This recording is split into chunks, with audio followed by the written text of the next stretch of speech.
โอเคคลิปนี้จะมาสาธิตวิธีการสร้างจุดเช็คอินในแฟนเพจเนาะหรือว่าในเพจ Facebook เนาะกรณีที่เรามีร้านค้าหรือว่ามีธุรกิจแล้วก็มีแฟนเพจแต่ว่ายังบ่ทันมีจุดเช็คอินร้านค้า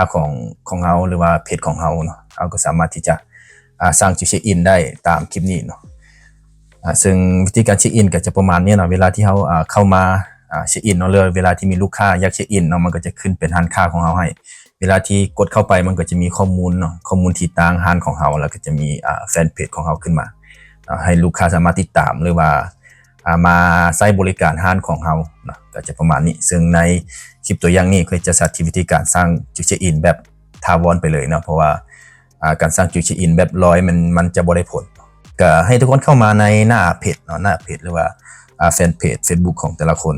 ซึ่งสามารถเข้าผ่านคอมพิวเตอร์หรือว่าในโทรศัพท์ก็ได้เนาะแต่ว่าถ้าผู้ใดมีคอมก็แนะนำให้เข้าผ่านคอมจะดีกว่า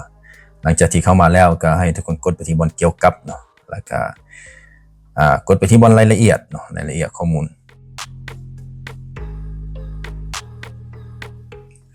จากนั้นก็กดไปที่ยูเนาะที่ยูอันนี้จะเป็นบนจุดเช็คอินกดเข้าไปเลยจากนั้นในที่นี่ให้ทุกคนใส่ TU ก็คือที่ตั้งของร้านค้าหรือว่าธุรกิจของแต่ละท่านว่าอยู่บ้านใดเมืองใดยกตัวอย่างมื้อนี้ค่อยใส่เป็นบ้านทัดหลวงเมืองไซเซถานครหลวงเวียงจันทน์ซึ่งค่อยจะแนะนำให้ทุกคนสร้างจุดเช็คอินใน Facebook แล้วก็ใน Google Map ไปพร้อมกันเนาะเพื่อเฮ็ดให้ประสิทธิภาพหรือว่าจุดเช็คอินของเรามีประสิทธิภาพสูงขึ้นซึ่งวิธีการสร้างจุดเช็คอินใน Google Map เราเคยก็ได้เฮ็ดคลิปลงไว้ในช่องแล้วสามารถที่จะไปเบิ่งได้หรือว่าสามารถที่จะกดลิงก์ใต้คลิปนี้ได้นะก็ได้เอาลิงก์วิธีการสร้างจุดเช็คอินใน Google Map ไว้คือกันเมืองเนาะเมืองเฮาใส่เป็นเมืองไซเชตาจากนั้นร้านไปรษณีย์เนาะท่านใดที่บ่ฮู้ก็สามารถที่จะไปค้นหาใน Google ได้เนาะ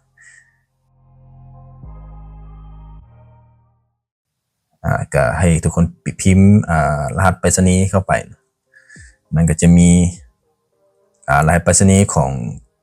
แต่ละบ้านแต่ละเมืองแต่ละแขวงยกตัวอย่างมื้อนี้ของค่อยจะเป็นเมืองไซเซตาก็จะเป็น01160ประมาณนี้ก็เมืองอื่นแขวงอื่นก็มีคือกันท่านใดอยู่บ้านใดเมืองใดก็ไปก๊อปไปใส่หลังจากนั้นสถานที่ใกล้เคียงก็คือถ้าหากว่าทุกคนมีสถานที่ใกล้เคียงกับที่ตั้งของห้านหรือว่าเพจของท่านก็สามารถที่จะใส่ได้เนาะตัวอย่างสถานที่ใกล้เคียงกับท่านหลวงมื้อนี้ก็จะเป็นประตูซ้ายประมาณนี้โอเคต่อมาก็จะเป็นการปักหมุดเนาะปักหมุดจุดเช็คอินของเรานั่นแหละให้ทุกคนกดซูมอินซูมเอาท์ก็คือการย่อขยายเนาะย่อขยายหรือว่าซูมอินซูมเอาท์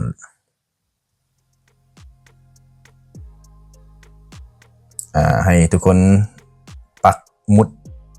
โลเคชั่นตัวนี้ไปไว้สถานที่ห้านของท่านเนาะอยู่ซอยใดอยู่เจใดก็ไปปักหมุดไว้ให้มันตรงตาม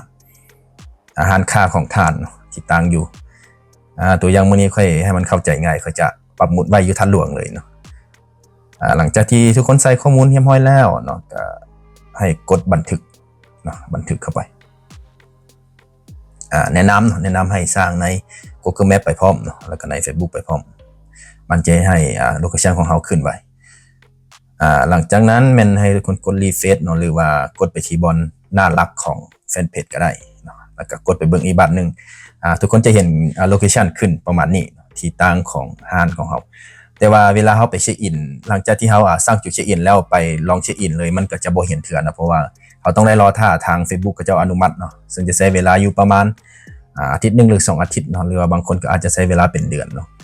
ซึ่งในช่วงที่เฮารอท่าแม่นให้ทุกคนพยายามไปเช็คอินเนาะเพื่อกระตุ้นให้การเช็คอินของเฮาเนาะหรือว่าจุดเช็คอินของเฮาที่เฮาสร้างไว้นั้นได้ถูกอนุมัติไว้เนาะซึ่งมันมีผลเนาะถ้าหากว่ามีลูกค้าไปค้นหาหรือว่าพยายามไปเช็คอินหลายเท่าใดเนาะเฮ็ดให้จุดเช็คอินของเฮาถูกอนุมัติไวขึ้นประมาณนั้นเนาะ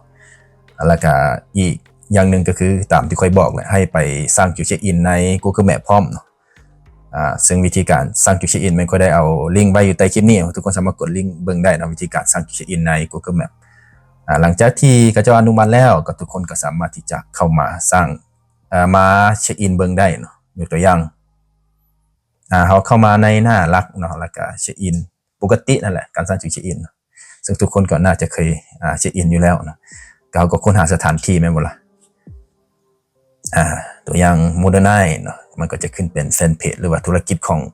องท่านเนาะกรณีของการเป็นร้านอาหารมันก็จะขึ้นเป็นร้านอาหารอยู่นี่เนาะเพราะว่าเพจของเฮาก็คือเฮาตั้งตามชื่อร้านหรือว่าธุรกิจของเฮาเด้มันก็จะขึ้นให้เฮาประมาณนี้เวลาที่เฮาเช็คอินไปแล้วมีลูกค้ากดเข้าไปก็จะเข้าไปหาเพจของเฮาเนาะจะได้ก็เจ้ามาใช้บริการหรือว่ามาซื้อเครื่องซื้อของให้กับธุรกิจของเฮาเนาะให้ธุรกิจของเฮาเติบโตไวขึ้นอันนี้ก็จะเป็นวิธีการเช็คอินแบบถาวรเนาะในFacebook ไปพร้อมกับใน Google Map ขอขอบใจทุกคนที่เข้ามารับชมและแสดงความคิดเห็น